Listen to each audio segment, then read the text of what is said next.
best weather today, and it's a bit of a ghost town at this time of morning, but I'm going to get some breakfast. Can't wait.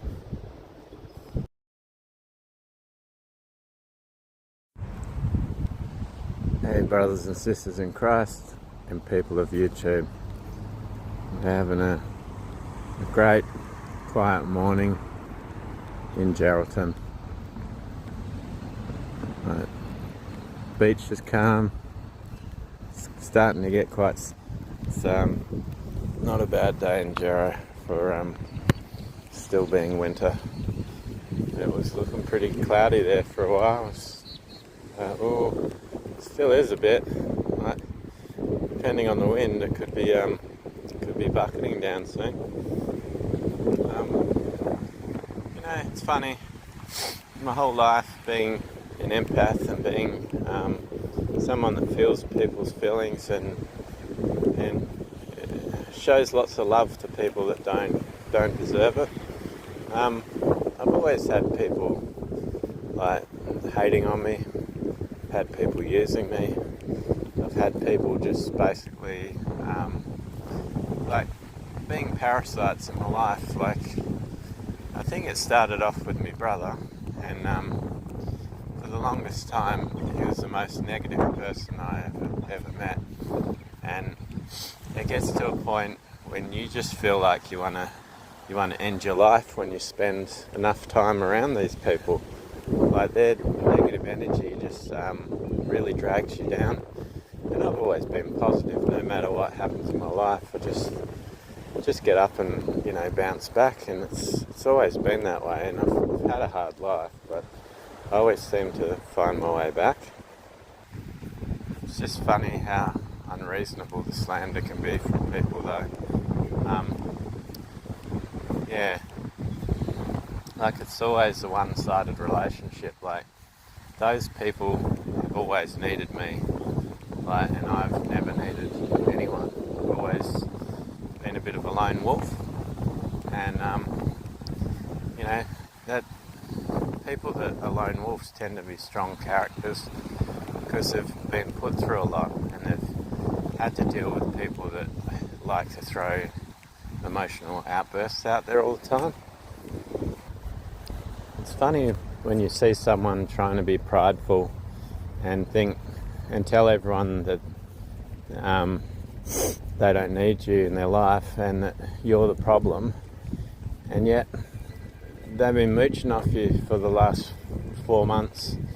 Like, how long is too long for someone to get out of your house? Like, if you're abusive and emotionally unstable, as they put it, wouldn't it be in their best interest to leave? And if you're abusive and emotionally unstable, wouldn't you kick them out of your house? Why would you let them stay and not bother them in those 4 months? And just like, I don't know, like, if you were really hating on someone and you wanted them out of your life, wouldn't you just leave? Like, literally, it took me 2 days to move into my house. I did it all myself, and like, why would it take you 4 months? Like, well, what's the truth behind that? Like, really? No, really? Could it be that you actually need that person? That's why you haven't left after 4 months? Because it's pretty weird that you're going around telling everyone all these stories about someone, but then you can't stand to leave them. Like, it's really strange, eh? Like, and how do those people actually believe that? Like, surely some of them must see your car there all the time thinking, hey, why is she still there? Like, seriously.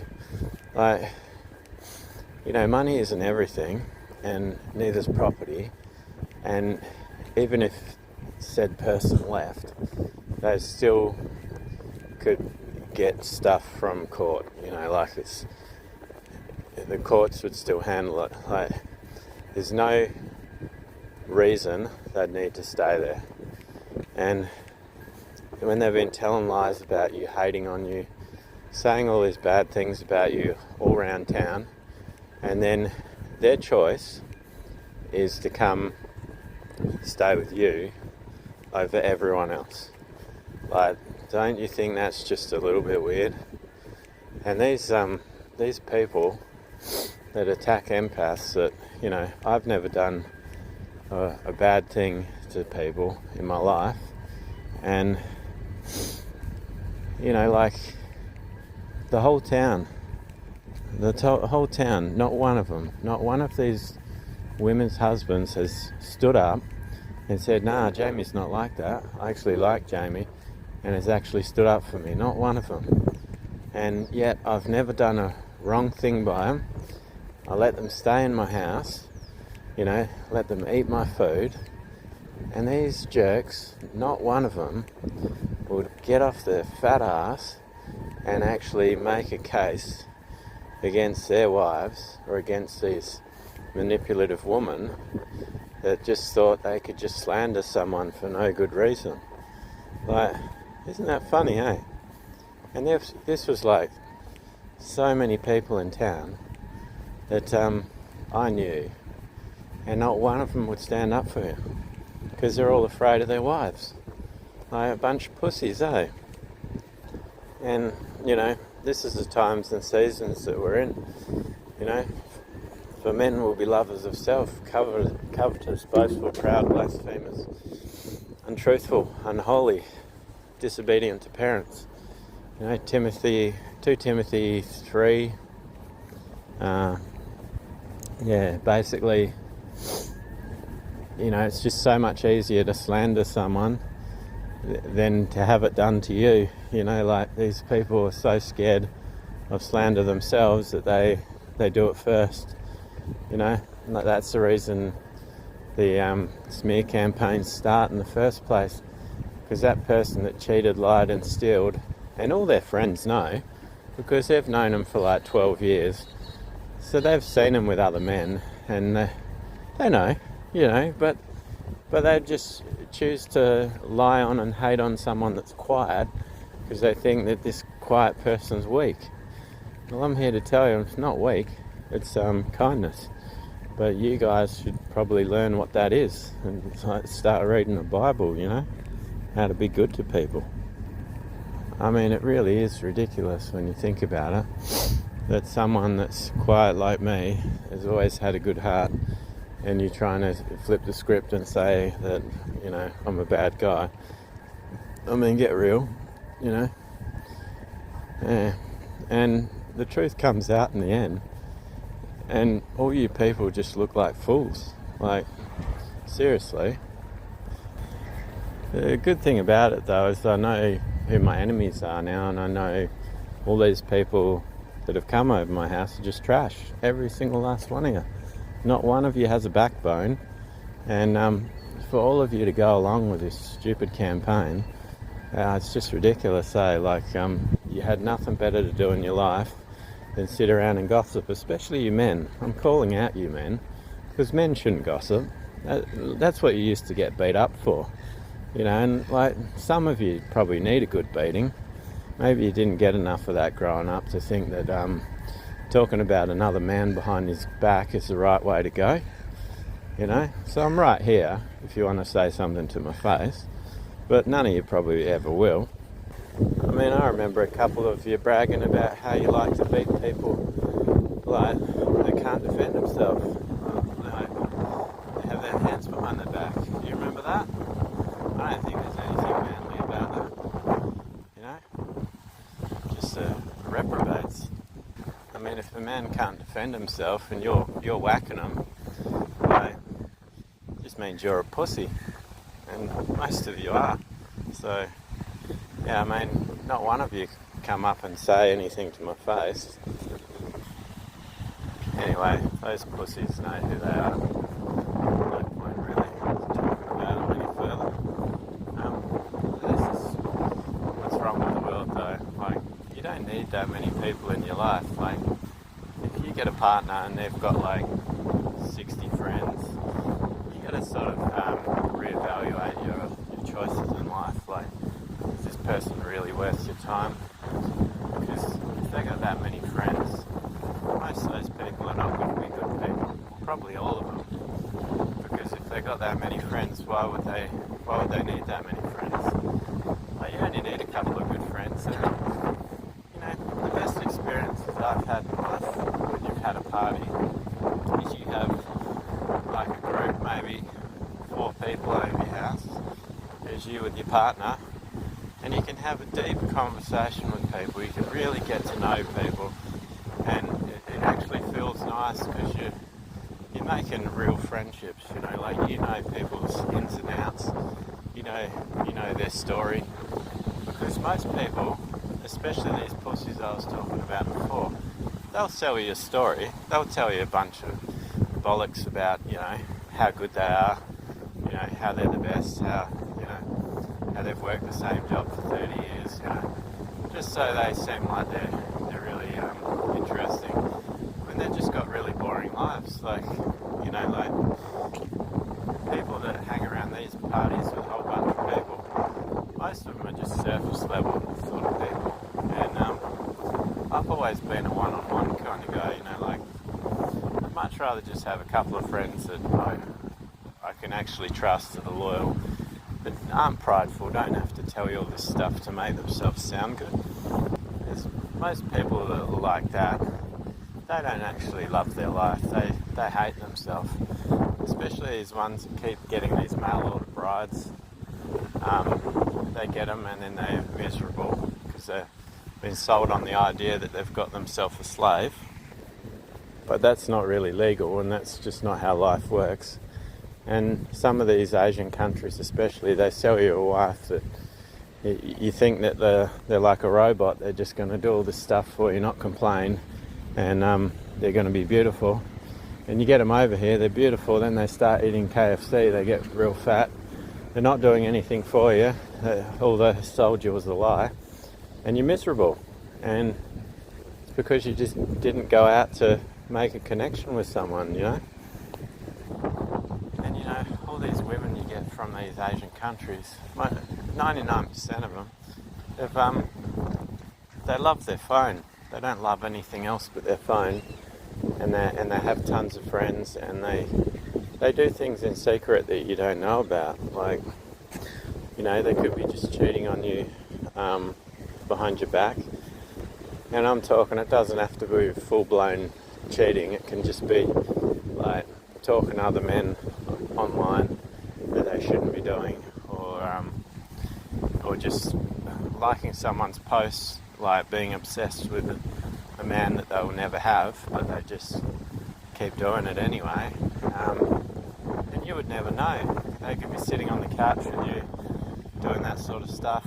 And in my experience, the person I was talking about actually guards their phone so much that you could only think that they were doing bad things on it, because I've never seen someone guard their phone so much in their life, especially when you see every other password they have is easily accessible, except for their Facebook and their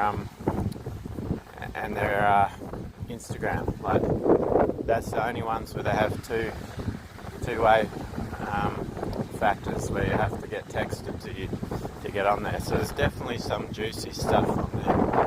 And some of these women, because they never came here with the right intention, like they were just looking for a visa or a green card, whichever country you're in. They don't actually care for you at all, and they're quite happy to be getting money off other men. Because let's face it, if you married a woman and for you it was just paying a bit of money, and you thought that it was going to be forever, those women are already trained in the art of taking money for a transaction. Like, it's basically the same as being a whore or a prostitute, like, because it's not love. It wasn't based on love. And I'm starting to realise nowadays that a lot of these women that you get from these Asian countries, they were prostituted by their family. Like, their family just wanted to make some money off them. I mean, how many of them that come out to to not send money back to their family. They all do. You know, it's like they're mind controlled into it by their family. Like, I don't see why you should have to ever do that. Like, as a parent over here, like, I would never want my kid to pay for me for anything. Like, I am the one that should be paying for them, not the other way around. I don't care how harsh your life is, you should not be making your kids pay for anything. Look at that big rig in the water.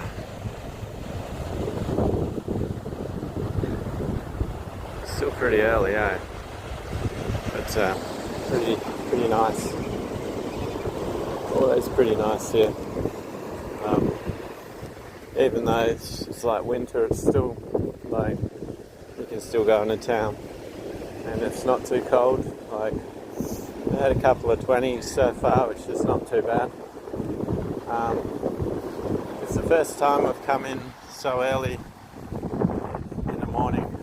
I've come in early before, but not this early. And some places were just opening up, and they were grumpy when they saw me coming in on time. Because they're probably thinking, oh, no one's going to come in for another hour or two. But nah, I had them set. Yeah, if you got gang stalkers in your life, don't even worry about them. Because those pussies aren't going to say anything to your face anyway. Just keep living authentically. Keep being a good person. Because the truth comes out at the end. And eventually those people just end up looking stupid. Especially when you end up telling lies about people all the time. And not everyone is sold on gossip. Some people actually get turned off by these people because of their gossip. And then you've got other people that actually, while they're gossiping, they're jotting down everything they've said and building a case up against these people, because you do find some good like prayer warriors that will go out of their way to help you when they hear people doing this to you, because they hate gossip, you know. And I know there's some out there with me too that definitely have some evidence, and I know it's going to come to light, because, you know, that's what God promises. He promises that you'll be vindicated, and that you know, he says that vengeance is mine. You know, like, don't even worry about it. Like, these people are going to get their just desserts. And it's a sad thing when someone slanders you so much because they don't want the truth coming out about all the bad things they've done. It's like, well, how about not doing them in the first place, and then you wouldn't have to go to all this effort, expend all this energy, like being this kind of person. Like, if you're going to be a hussy or a whore, why not just be that? Why drag a good person into it because you're desperately longing for companionship? Like, because this is the trouble with these people. They're so mentally unstable that they want all these like brief encounters, but they also want companionship. They're codependent. Like, they need someone in their life all the time, but they don't know how to express it because they, you know, had some childhood trauma. Maybe they were sexually abused as a kid, you know, and they, rather than deal with it, rather than get the help they need, they just keep on living. And unfortunately that's created a whole lot of bodies in their life, because people, they don't realise how many people they hurt by not facing their own problems. And that's a sad thing, because the particular person in my life that's done this has done so much damage to so many people, in her workplace, in her home life, in everywhere, and just won't admit what they've done. And all they need to do is submit themselves before God, ask Him to heal them, and He'll heal them, and it'll be quicker than going to a counsellor. It'll be way quicker. But they have to come to that realisation, and until they do, they will never be happy. They'll always be lonely. They'll never have anyone in their life that's going to sustain them, because they didn't do the work on themselves. Like, they need to heal.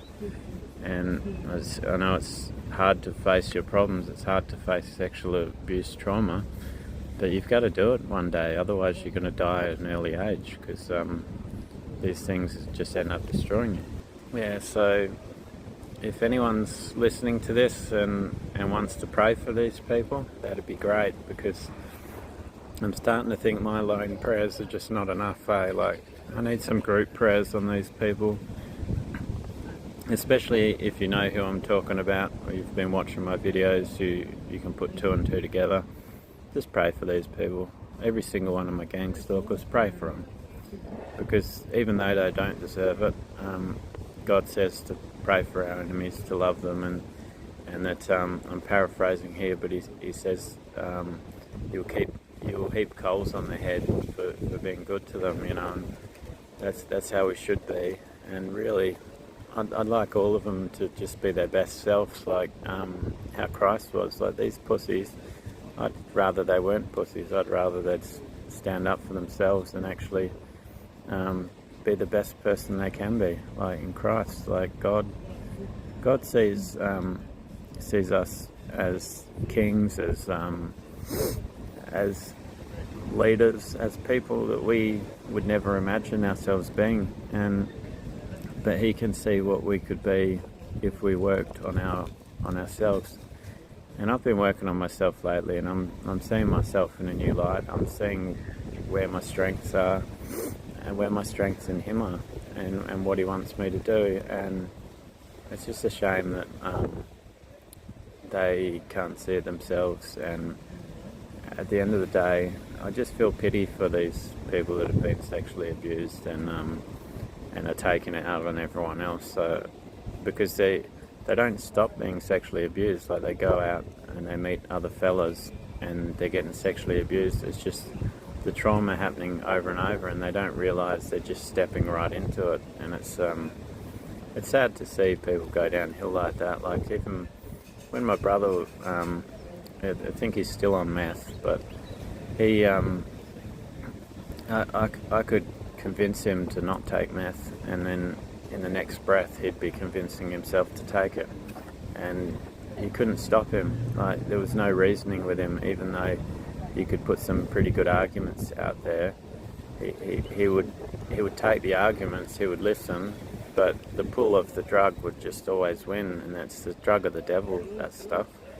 And some people, they just can't see it, you know, and they need a lot of prayer. So I'd appreciate it if you just pray for these people and love these people, and I just hope the best for them, because at the end of the day, I always bounce back. God, God says a righteous man will get up 7 times, and it's like, I'm paraphrasing there, but basically we can't be stopped.